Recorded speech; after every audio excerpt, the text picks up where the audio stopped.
ये 1971 के अंदर बांग्लादेश अलग हुआ था। और आज को बांग्लादेश देखे कहाँ पर है, हम कहाँ पे हैं, उनकी इकॉनमी देखें, उनकी करेंसी देखें कितनी स्ट्रांग है, और हमारी करेंसी देख लें कितनी स्ट्रांग है। क्या चीज़ डिसाइड करती है कि कौन जो है वो आतंकवादी और कौन नहीं, कौन सी एजेंसी गलत है कौन सही है? ये भी जितनी की वीडियो देखी है उससे जो मैंने जज किया ना, उन्होंने या उनकी एजेंसीज ने ना कभी किसी बेगुनाह बंदे को नहीं मारा। हेलो, कैसे हैं आप सब? उम्मीद आप सब ठीक होंगे, खैरियत से होंगे। हम भी ठीक हैं। मैं किरण हूँ, ये नुमान है और हम लाहौर पाकिस्तान से हैं। किरण आज बेहतर लग रही है। आज मैं काफ़ी बेहतर हूँ क्योंकि कफ सिरप बहुत ज़्यादा पी है मैंने। और सोया भी बहुत है। सोया भी बहुत है। सिरप के नशे हुए हैं और मैं पी के सो जाती थी। और इस वीडियो को शुरू करने से पहले हमारे चैनल को सब्सक्राइब कीजिएगा बेल आइकन के साथ, और अच्छे कमेंट्स करें, सजेशन दें कि किसके ऊपर आपको रिएक्शन चाहिए, किस वीडियो के ऊपर। बिल्कुल। आज की जो वीडियो है ये है जी ISI versus raw. Secret agencies है दोनों कंट्रीज की, आपके हमारी दोनों को पता है। और ये वीडियो है जी गौरव भाई की। इनके वीडियो का लिंक और चैनल का लिंक आपको डिस्क्रिप्शन में मिलेगा, वो जाके जरूर देखिएगा। और हम ये वीडियो हमें वैसे काफी सजेशंस आ रही थी। मैं एक नाम ले लेता हूँ भाई का। अच्छा, ये है जी इट्स BNM, इनकी आईडी का नाम है, ठीक है। सो भैया थैंक यू सो मच आपकी सजेशन के लिए। आप भी अपनी सजेशन, जो लोग देख रहे हैं अपनी अपनी सजेशन दीजिए। आप भी जो लोग देख रहे हैं अपनी अपनी सजेशन दीजिए, और हम ये वीडियो को शुरू करते हैं। बाकी की बातें वीडियो के बाद करेंगे। So let's start the video. 1 2 3 start.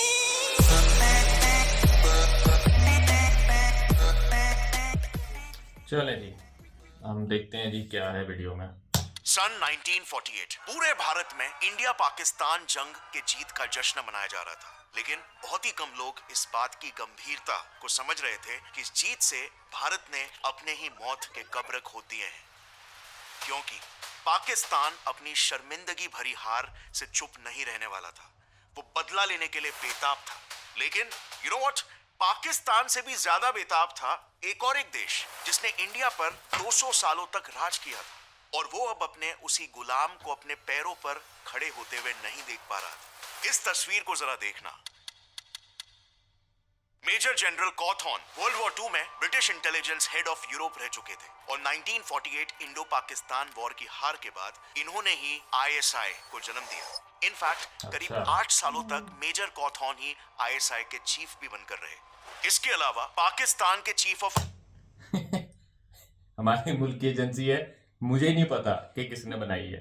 Army staff के पोजीशन पर भी रॉस मैक्के को बहुत ही स्ट्रेटेजिकली चुना गया था, जो भी पहले ब्रिटेन के ऑस्ट्रेलियन आर्मी के हेड रह चुके थे। यानी कि these were the people with decades of extensive experience. In fact ISI में उन दिनों 10,000 ऑफिशियल्स थे, जिनमें से 384 प्रोमिनेंट मेंबर्स तो ब्रिटिश ऑफिसर्स थे, जो ISI को शुरुआत से ही साइकोलॉजिकल इंटेलिजेंस टैक्टिक्स जैसे कि एस्पियोनाज और जॉइंट मिलिट्री ऑपरेशंस जैसे सोफिस्टिकेटेड ट्रेनिंग्स दे रहे थे। और आपको शायद ये सुनकर हैरानी होगी, यही ट्रेनिंग्स आज तक होते आ रहे हैं। ये है 2021 का ही रिपोर्ट, जिसमें क्लियरली ये मेंशन्ड है कि ब्रिटिश इंटेलिजेंस एजेंसीज M15 और M16 आज तक पाकिस्तानी फोर्सेस को ब्रिटेन में ही ट्रेन करती है। So my point over here is कि पाकिस्तान अच्छे से ये बात जानता था कि वो इंडिया जैसे अपने से 4 गुना बड़े देश से अकेले मुकाबला नहीं कर सकता, और इसीलिए उन्होंने उस वक्त ब्रिटेन से मदद लेना तो शुरू ही कर लिया। लेकिन आप ये बिलीव नहीं करोगे कि उस दौरान ISI का नेटवर्क इतना स्ट्रांग हो गया था कि करीब 18 देशों की एलीट इंटेलिजेंस एजेंसीज ISI के साथ काम कर रही थी, रॉ को खत्म करने के मकसद से। By 1982, in Peshawar, there were upwards of 18 foreign liaisons that were working at any one time. So we're talking about an enormous proliferation of intelligence agencies that are working side by side. और इसका अंजाम भी हमें दिखा ना। अपने जन्म के ही सिर्फ 7 से 8 सालों के अंदर ही ISI ने लिटरली भारत को चारों तरफ से घेर लिया था। मिड 1950s तक, जहां पर भारत के नॉर्थ ईस्टर्न स्टेट्स में नागास, मिजोस जैसे कई अलगाववादी इंसर्जेंसीज अपने पीक पर थे, तो वहीं पर साउथ में केरला में ISI ने अपने कई सारे टेरर आउटफिट्स को प्लांट कर दिए थे। नॉर्थ में तो इंडिया अपने जन्म से ही कश्मीर के मुद्दे पे लड़ रहा था, लेकिन वहीं पर वेस्ट में भी ISI ने खालिस्तान का बीज बो दिया था। इंडिया के पूरे ईस्टर्न और सेंट्रल इंडिया में ISI ने नक्सलवादियों को खड़ा कर दिया, तो वहीं पर दाऊद, छोटा राजन, हाजी मस्तान, छोटा शकील जैसे न जाने कितने अंडरवर्ल्ड क्रिमिनल गैंग्स हैं जिन्हें ISI ने खड़ा किया और आज तक फंड करता है। और इन सबसे ज्यादा खौफनाक सिविलियंस में टेररिज्म, आतंकवाद, जिसके लिए तो ISI पूरे दुनिया भर में बदनाम है। 1993 मुंबई बॉम्ब ब्लास्ट जिसमें 257 लोगों की मौत हो गई। 2001 Indian parliament attack, 26/11 Mumbai serial blast, 2008 Delhi serial blast, 2011 Mumbai triple blast. आज तक हमारे देश में जितने भी टेररिस्ट बॉम्ब ब्लास्ट हुए हैं ना, जिनमें हजारों लाखों मासूम लोगों की जानें गई हैं, उन सब के पीछे भी एक ही ऑर्गेनाइजेशन का सबसे बड़ा हाथ है, आईएसआई। इन्होंने जैश-ए मोहम्मद, लश्कर-ए-तैयबा, हिजबुल मुजाहिदीन, तहरीक-ए-तालिबान पाकिस्तान, अल-कायदा जैसे हजारों खौफनाक टेररिस्ट ऑर्गेनाइजेशंस को मैं ये सोच रहा हूँ, अगर इतना ही पैसा है इनके पास तो इधर क्यों नहीं लगाते? क्या कह सकते हैं हम? कुछ नहीं कह सकते। पाकिस्तान में लगाओ भाई, जहाँ जरूरत है, जहाँ पे चाहिए, इधर लगाओ ना। दिया है जिनके टेररिस्ट आउटफिट्स आज भी पूरे देश में फैल चुके हैं और हिंदुस्तान को आज तक अंदर से दीमक की तरह खा रहे हैं। लेकिन एक तरफ जहां पर आईएसआई 1948 से ही जंग के मैदान में उतर के पूरे हिंदुस्तान में काफी हद तक तबाही मचा चुका था, इंडिया की इंटेलिजेंस एजेंसी रॉ का तो जन्म ही आईएसआई के जन्म के 20 सालों बाद 21 सितंबर 1968 में हुआ था, वो भी बड़े जद्दोजहद के बाद। आईएसआई, सीआईए और केजीबी जैसे इंटेलिजेंस एजेंसीज तो रॉ से नफरत करती ही थी, लेकिन हमारे खुद के देश में ही ऑपोजिशन पार्टीज तक रॉ को खत्म करना चाहते थे। इसे इंदिरा गांधी का एक पालतू ऑर्गेनाइजेशन माना जाता था, जो ऑपोजिशन पार्टीज पर एस्पियोनाज यानी कि जासूसी करने के लिए बनाई गई थी। इंदिरा गांधी के बाद पावर में आए मोरारजी देसाई के बारे में तो एक कहावत भी कही जाती थी, his hate for raw was more than his love for India. Morarji तो इस ऑर्गेनाइजेशन को ऑलमोस्ट बंद ही कर चुके थे, लेकिन इतने सारे प्रॉब्लम्स के बावजूद रॉ के कॉन्सेप्चुअलाइजेशन और प्लानिंग से लेकर रॉ के फॉर्मेशन का पूरा क्रेडिट जाता है सिर्फ एक शख्स को, आरएन काओ। जहां पर आईएसआई में 10,000 ब्रिटेन ट्रेन्ड ऑफिशियल्स थे, काओ ने इससे 40 गुना कम, सिर्फ 250 नौसीखी ऑफिसर्स, सिर्फ 5 लाख के मामूली से बजट और एक खंडर पड़े थिएटर को अपना ऑफिस बना के रॉ की शुरुआत की थी। लेकिन हमारी इन परिस्थितियों के बावजूद हमने आईएसआई को मुंह तोड़ जवाब दिया। रॉ ने अपने जन्म के सिर्फ 3 सालों के बाद ही हर एक इंडिया पाकिस्तान वॉर में इंडिया को सक्सेसफुली जिताया। 1971 वॉर, 1984 और 1999 वॉर। अगस्त 17, 1988 की ये बात है जब पाकिस्तान के सबसे बड़े डिक्टेटर और इंडिया में फैले खालिस्तानी और कश्मीरी मिलिटेंसी के मास्टरमाइंड जिया उल हक की एक प्लेन क्रैश में मिस्टीरियस तरीके से मौत हो जाती है। लेकिन आज हमें कुछ ऐसे सबूत मिले हैं कि ये कोई एक्सीडेंट बिल्कुल नहीं था, बल्कि रॉ द्वारा एक प्लान्ड असैसिनेशन था। जस्ट इमेजिन, हमने पाकिस्तान को 2 टुकड़ों में बांटकर बांग्लादेश को आजाद किया, पाकिस्तान के दोस्त अफगानिस्तान को पाकिस्तान का जानी दुश्मन बनाया। ये कोई कोइंसिडेंट नहीं था। आज तक अफगानिस्तान कंप्लीटली एंटी पाकिस्तान है। तालिबानी गवर्नमेंट तो पाकिस्तान पर डायरेक्ट अटैक्स लॉन्च करते हैं। The Taliban launched unprovoked heavy weapon fire on its outpost near the border.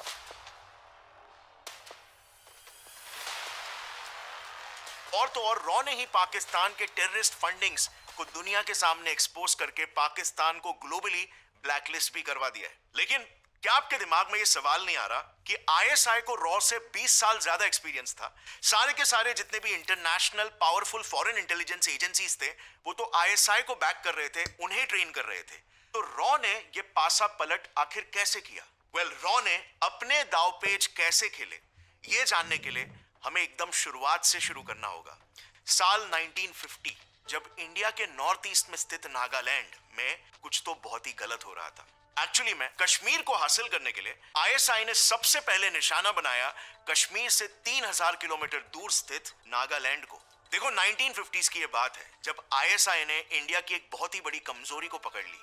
North east, specially Nagaland के नागाज और मिजोरम के मिजो कम्युनिटी की सरकार से मतभेद हो रही थी। सिचुएशन कुछ ऐसी थी कि नागाज ने तो भारत की आजादी से भी एक दिन पहले 14 अगस्त 1947 को ही नागालैंड को एक इंडिपेंडेंट सॉवरेन स्टेट डिक्लेयर कर दिया था।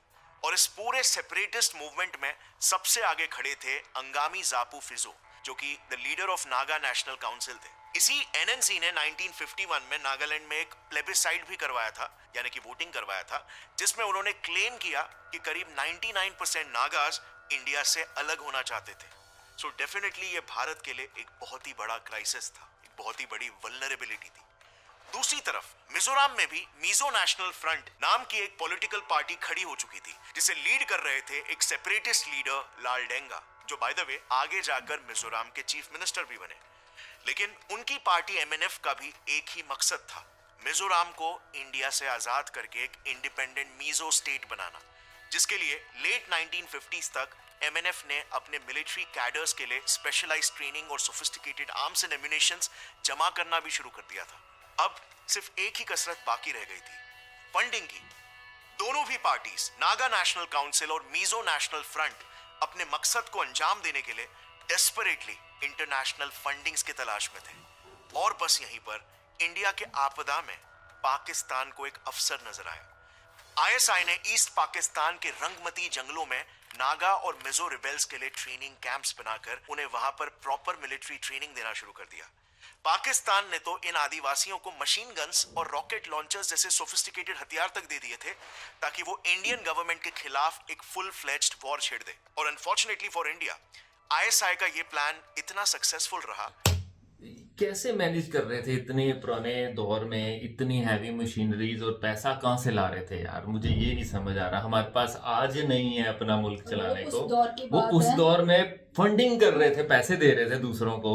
ठीक है, ये तो फिर वो सही कहते हैं ना, हमारे बुजुर्गों ने अगर संभाला होता तो शायद हमारे आज हमारी दौलत अच्छी होती ना, हमारी जायदाद अच्छी होती। हाँ, तो खैर फिर वही है, बड़ों ने नहीं संभाला, आज भी कहाँ संभाल रहे हैं। कि 1966 में तो मिजो नेशनल फ्रंट ने पूरे मिजोरम स्टेट को ही इंडिया से अलग कर दिया था। यस, 1 मार्च 1966 के दिन एमएनएफ ने आइजोल के आर्मी पोस्ट और पुलिस स्टेशंस पर अटैक करके उसके सारे एंट्री पॉइंट्स को सीज करके पूरे स्टेट पर कंप्लीट कंट्रोल हासिल कर लिया था। अब मिजोरम को इंडिया से अलग करने के बाद फिर आईएसआई ने तो ये तक प्लान कर दिया था कि वो यूएन में अपील करके मिजोरम को एक अलग देश रिकॉग्नाइज भी करवा ले। एंड माइंड यू, ये सब मैं रॉ के जन्म से पहले की बात कर रहा हूं। सो अनलाइक आईएसआई, इंडिया के पास ऐसी कोई स्पेशलाइज्ड इंटेलिजेंस एजेंसी नहीं थी जो फॉरेन इन्वॉल्वमेंट इन इंडिया को पहले से ही भांप पाए।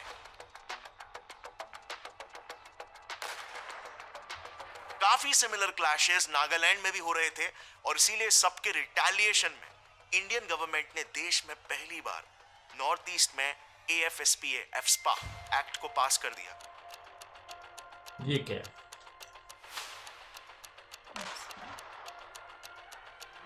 अच्छा, arm force special power act, जिससे इस रीजन में स्टेबिलिटी तो आ गई, लेकिन at what cost? In insurgencies के वजह से वहां पर हमारी इतनी फोर्सेस डिप्लॉय हो गई कि 1950s में नॉर्थ ईस्ट साउथ एशिया का हाईएस्ट मिलिटराइज्ड जोन बन चुका था। और आईएसआई एग्जैक्टली यही तो चाहता था। जैसे मैंने आपको शुरुआत में ही बताया था, पाकिस्तान के लिए ये नागाज और मिजोस तो सिर्फ इस बड़ी सी जंग में मामूली से प्यादे थे, जिन्हें वो पाल ही रहे थे कुर्बान होने के लिए। हिंदुस्तान को भटकाने के लिए उनका असली निशाना तो हमेशा से ही कश्मीर था। और इसीलिए नॉर्थ ईस्ट में तबाही मचा के पाकिस्तान ने 1965 में कश्मीर में जंग छेड़ दी, operation Gibraltar. The ISI of Pakistan book और the institute for defence studies and analysis के रिसर्च पेपर्स में ऑपरेशन गिब्राल्टार का ब्लूप्रिंट काफी डिटेल में बताया गया। इन पेपर्स के मुताबिक पाकिस्तान का प्लान सिंपल था। आईएसआई ट्रेंड पाकिस्तानी सोल्जर्स और रजाकार्स यानी कि पीओके के सिविलियंस को मिलिट्री ट्रेनिंग देकर एक आर्मी खड़ी की जाएगी, जो जम्मू एंड कश्मीर में लोकल कश्मीरीज के भेस में घुसकर उनमें एक आंदोलन का माहौल खड़ा करेगी। इससे दो चीजें होंगी, एक तो जम्मू एंड कश्मीर के सिविलियंस को मिलिट्री सपोर्ट देकर भारत के खिलाफ एक जंग के लिए तैयार किया जाएगा, और दूसरी बात, इससे ग्लोबली एक स्ट्रॉन्ग मैसेज जाएगा कि कश्मीर के खुद के लोग इंडिया से अलग होना चाहते हैं।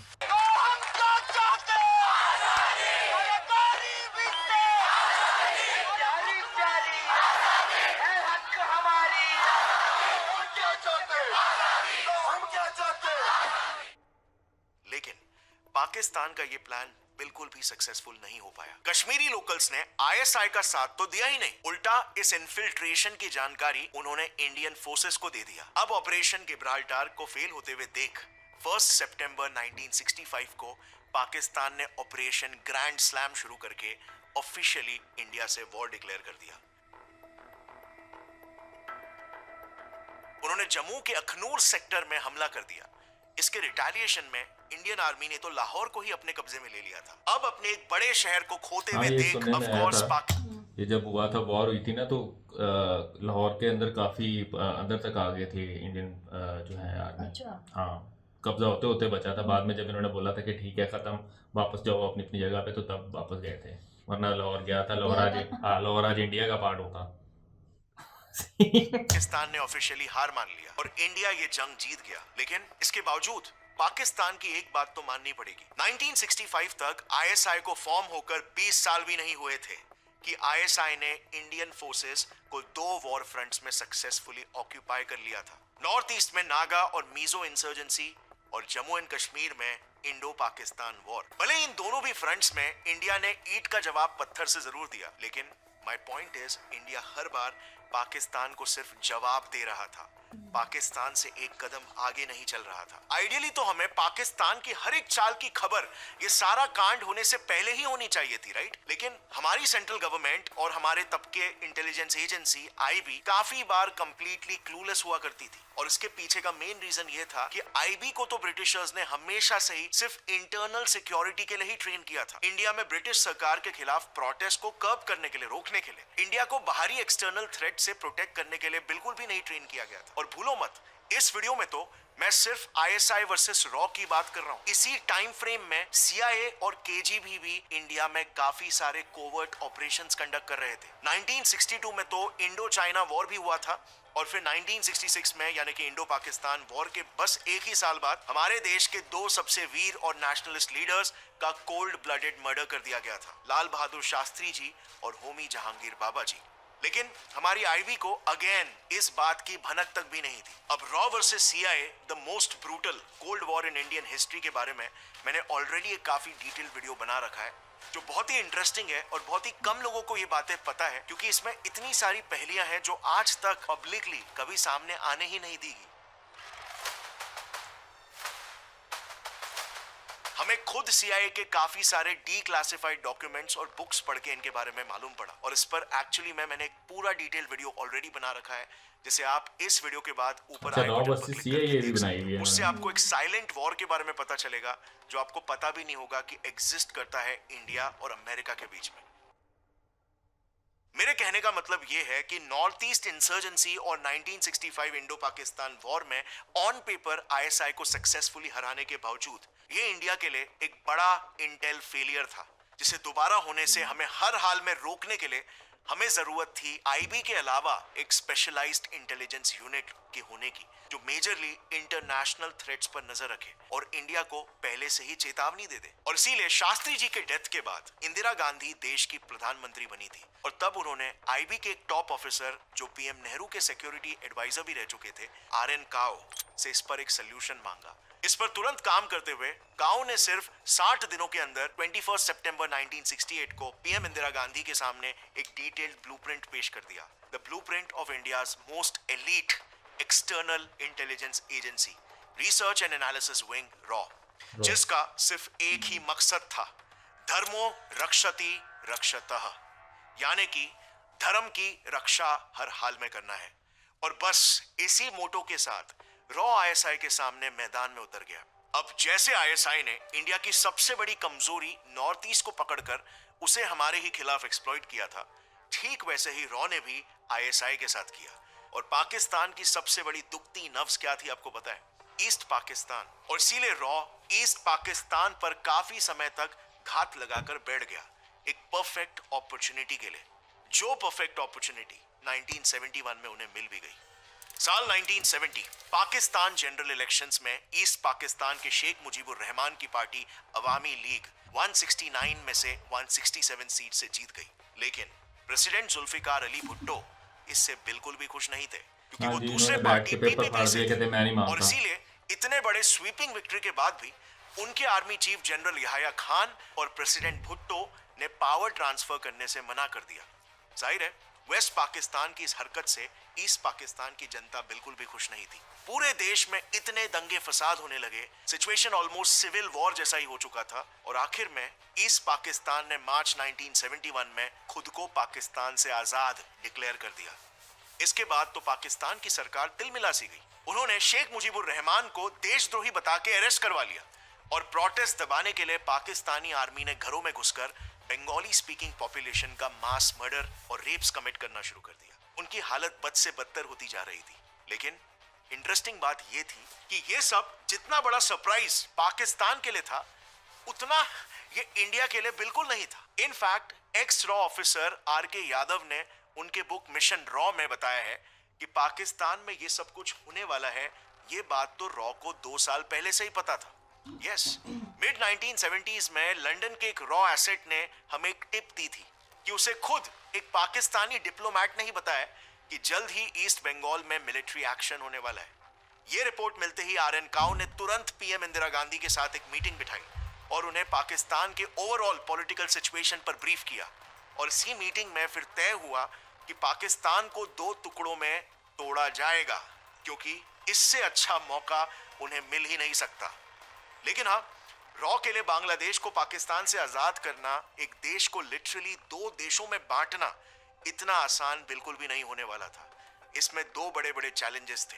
पहला challenge, west Pakistan Indian forces पर एयर स्ट्राइक कर सकता था, और दूसरा चैलेंज, हम हमारी पूरी आर्मी को ईस्ट पाकिस्तान में डिप्लॉय नहीं कर सकते थे, क्योंकि इससे हमारा कश्मीर खतरे में आ सकता था। अब वैसे तो पहले चैलेंज को एलिमिनेट करना ऑन पेपर उतना मुश्किल नहीं था।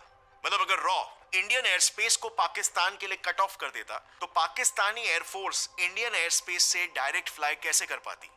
बट मेन प्रॉब्लम ये थी कि अगर हम ये कदम उठाते तो इंटरनेशनली ये मैसेज जाता कि हम यानी कि इंडिया पाकिस्तान पर ऑफिशियली वॉर डिक्लेयर कर रहा है। सो अब रॉ का पहला मिशन था पाकिस्तान के लिए इंडियन एयर स्पेस बंद करवाना, लेकिन इसका पूरा इल्जाम भी पाकिस्तान पर ही डालना था। और मेरे हिसाब से पर्सनली ये रॉ का one of the smartest missions था, क्योंकि इसमें उन्होंने पाकिस्तान के एक एंटी इंडिया मिशन को घुमाकर पाकिस्तान के ही खिलाफ यूज कर लिया। सो जनवरी 1971 में आईएसआई ने हाशिम कुरैशी नाम के अपने एक एसेट को ट्रेन करके श्रीनगर भेजा था, इंडियन एयरलाइंस की एक प्लेन को हाईजैक करके उसके बदले में अपने कुछ 36 टेररिस्ट छुड़वाने के लिए। बाय द वे, इस प्लेन के पायलट पता है कौन थे? राजीव गांधी। सो पाकिस्तान के लिए एक तीर से 2 निशाना था। लेकिन इसमें जो ऑपरेशन लीड हाशिम कुरैशी था, वो एक्चुअली में एक एक्स रॉ एसेट रह चुका था, जिसे कुछ साल पहले रॉ ने ही ट्रेन करके पीओके भेजा था मुखबरी करने के लिए। लेकिन पीओके जाकर आईएसआई ने उसे फिर अपने साइड कर लिया था। सो ये खबर मिलते ही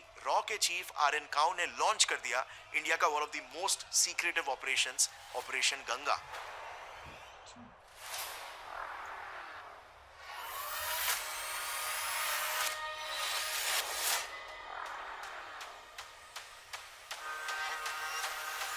अच्छा जी, ऑपरेशन गंगा क्या है? काउ ने हाशिम कुरैशी को समझाया कि अगर वो इंडियन अथॉरिटीज के साथ दोबारा से काम करने लग जाएगा तो रॉ उसकी सजा को कम करवा सकती है। ये ऑफर सुनकर हाशिम झट से मान गया और आर.एन. काउ ने फिर उसे इंस्ट्रक्ट किया कि आईएसआई ने जैसे जैसे प्लान किया है, अब तुझे ठीक वैसे ही करना होगा, सिवाय एक चीज के। सो 30 जनवरी 1971 को हाशिम ने श्रीनगर से एक इंडियन एयरलाइंस की फ्लाइट गंगा को हाईजैक किया, जिसमें 26 पैसेंजर्स ऑन बोर्डेड थे, और उसके बाद उसने as per the plan flight को जबरदस्ती लाहौर एयरपोर्ट पर लैंड करवाया। लेकिन उस मूव के बाद चीजें बदलना शुरू हो गई। लाहौर में हाशिम ने डिमांड रखी कि वो पाकिस्तानी पीएम भुट्टो से बात करना चाहता था। इस डिमांड को पाकिस्तान ने तुरंत पूरा किया। भुट्टो उससे मिलने आए और फिर ये पीएम और टेररिस्ट की मीटिंग दुनिया भर में ब्रेकिंग न्यूज बन गई। अब इस मीटिंग में एग्जैक्टली क्या हुआ उसके डिटेल्स रॉ ने अपने किसी भी डॉक्यूमेंट में डिक्लासिफाई नहीं किया, लेकिन बेसिकली हाशिम ने फ्लाइट के 26 पैसेंजर्स को छुड़वा दिया। इंडिया को पाकिस्तान के 36 टेररिस्ट को रिलीज भी नहीं करना पड़ा, और पीएम भुट्टो से मीटिंग के बाद हाशिम ने उस प्लेन को लाहौर में जला भी दिया। सो operation Ganga was extremely successful, क्योंकि इस पूरे इंसिडेंट से ग्लोबली ये बात क्लियर हो गई कि पाकिस्तान ने सबसे पहले एक्ट ऑफ वॉर कंडक्ट किया है, Indian airplane फोकर F-27 AKA Ganga को हाईजैक करके।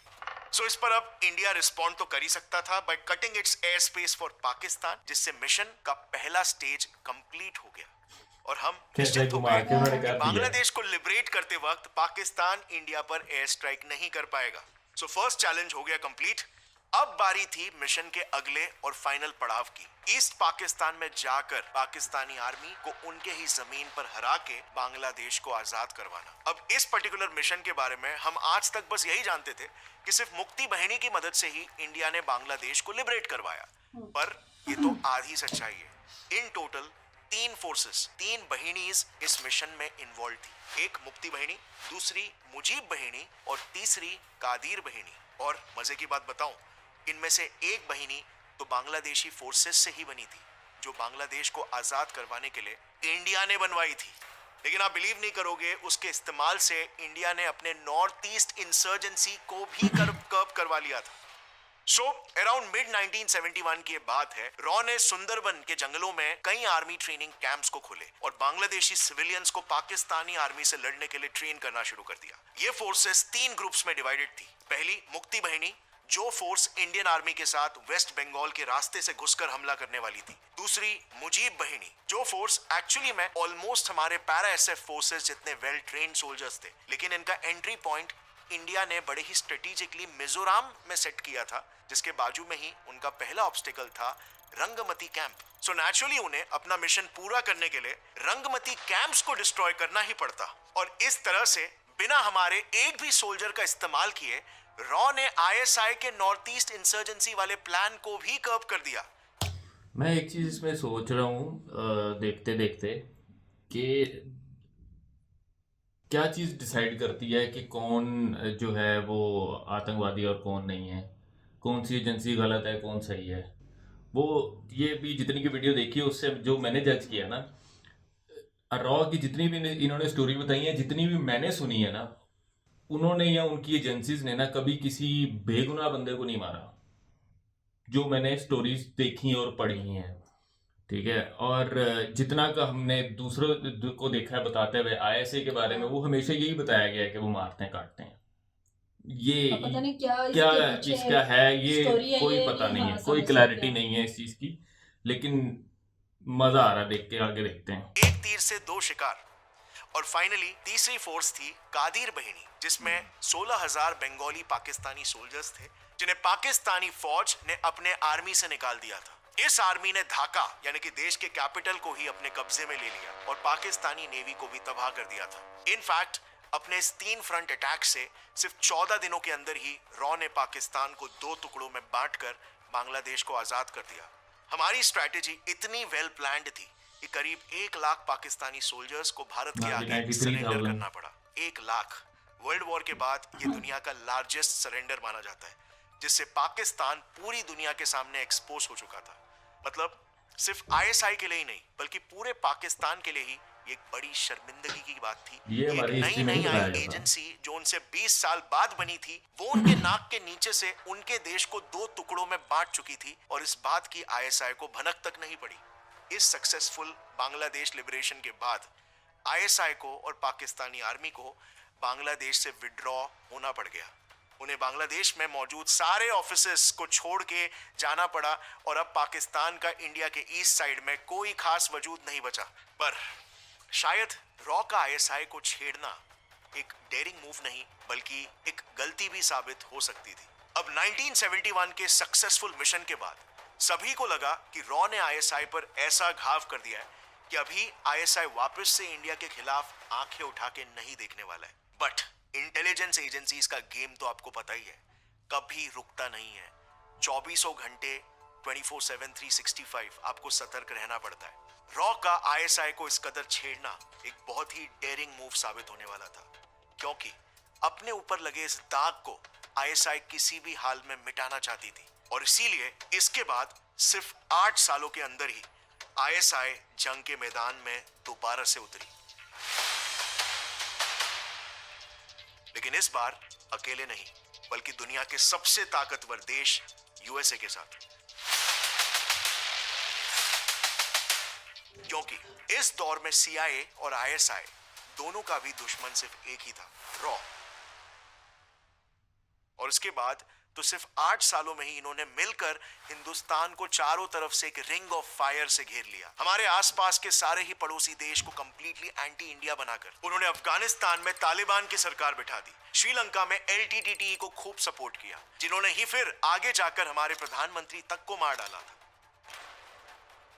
आईएसआई ने इंडिया के सबसे अच्छे दोस्त नेपाल तक को भड़का के इंडिया के खिलाफ इस्तेमाल करके अटैक्स प्लान किए और म्यांमार और भूटान तक से भी इंडिया के खिलाफ काम करने वाले इंसर्जेंट ग्रुप्स को सपोर्ट दिलवाया। इसके बाद हम लिटरली अपने ही देश में कैद हो चुके थे। आसपास के किसी भी देश पर भरोसा नहीं कर पा रहे थे क्योंकि वो देश या तो पाकिस्तान के साथ मिलकर हम पर अटैक्स लॉन्च कर रहे थे या तो यूएसए के साथ मिले थे। लेकिन रॉ ने इस बार भी अपने से बहुत ही ज्यादा पावरफुल दुश्मन और दो दुश्मन आईएसआई और सीआईए को मुंह तोड़ जवाब दिया। हमने मॉरिशस में ऑपरेशन कैक्टस, सेचिलीज में ऑपरेशन फ्लावर और ब्लूमिंग और अफगानिस्तान और बांग्लादेश में भी ऐसे ही सीक्रेटिव ऑपरेशंस किए जिससे कुछ ही सालों में हमने आईएसआई के इस रिंग ऑफ फायर को नेकलेस ऑफ फ्रेंडशिप में बदल के रख दिया। इसके आगे की कहानी भी बहुत ही इंटरेस्टिंग है। रॉ के ऐसे ही खतरनाक और कोवर्ट मिशंस की वजह से एक ऐसा समय आ गया था जब हमने पाकिस्तान का ऐसा बुरा हाल कर दिया कि आप मानोगे नहीं, लेकिन आईएसआई के चीफ को लिटरली रॉ के चीफ के सामने हाथ जोड़कर माफी मांगनी पड़ी और कहना पड़ा कि प्लीज हम पर मेहरबानी करके हमला करना बंद कर दो। सो आखिर रॉ ने ऐसी कौन सी ही चालें चली जिसकी वजह से पाकिस्तान का ये हाशरे हो गया? और क्या फाइनली इसके बाद पाकिस्तानी आईएसआई ने रॉ से हार मान लिया? और आज के करंट सिनेरियो में आईएसआई और रॉ का क्या डायनामिक चल रहा है? कौन ज्यादा पावरफुल है, कौन किस पर हावी हो रहा है और कौन सब्जुगेट हो रहा है? वेल, ये लड़ाई जो दशकों से चलती आ रही है, इसे एक ही वीडियो में, एक ही एपिसोड में कंप्लीट कर पाना पॉसिबल ही नहीं था। फिर भी जितना भी खुफिया डेटा हमें मिल पाया, हमने उसे इस वीडियो में पूरी तरीके से इंटीग्रेट करने की कोशिश की, और वो भी आसान शब्दों में, कहानियों के जरिए, ताकि आपको इंडिया और पाकिस्तान के बीच की इस सीक्रेटिव जंग के बारे में पता चल सके। But the story doesn't and over here. In fact ये तो एक बहुत ही इंटरेस्टिंग पड़ाव था रॉ की जर्नी में, जिसे हम आगे कवर करेंगे इस वीडियो के पार्ट 2 में, जो मैं बहुत ही जल्द रिलीज करूंगा इसी चैनल पर। So stay tune for that. लेकिन आप मुझे नीचे कमेंट्स में बताना ये वीडियो आपको कैसा लगा। अगर आप भी पर्सनली इंडियन रॉ की कहानी से बहुत ही ज्यादा इंस्पायर हुए और आपको ऐसी बातें पता चली जो आपको शायद पहले नहीं मालूम थी, तो एक लाइक ठोकना और नीचे कमेंट्स में लिखो वेटिंग फॉर पार्ट 2 या सिर्फ पार्ट 2 लिख दो। ये हमें मोटिवेट करेगा पार्ट 2 को बहुत ही जल्द डालने के लिए। मिलते हैं अगले पार्ट में, तब तक के लिए टेक केयर, जय हिंद। हाँ जी, अच्छा, इसमें 2-3 बातें मैं वैसे वीडियो के दरमियान में मैंने कर ली हैं, लेकिन 1-2 बातें मैं और करना चाह रहा था। जैसे कि ये 1971 के अंदर बांग्लादेश अलग हुआ था।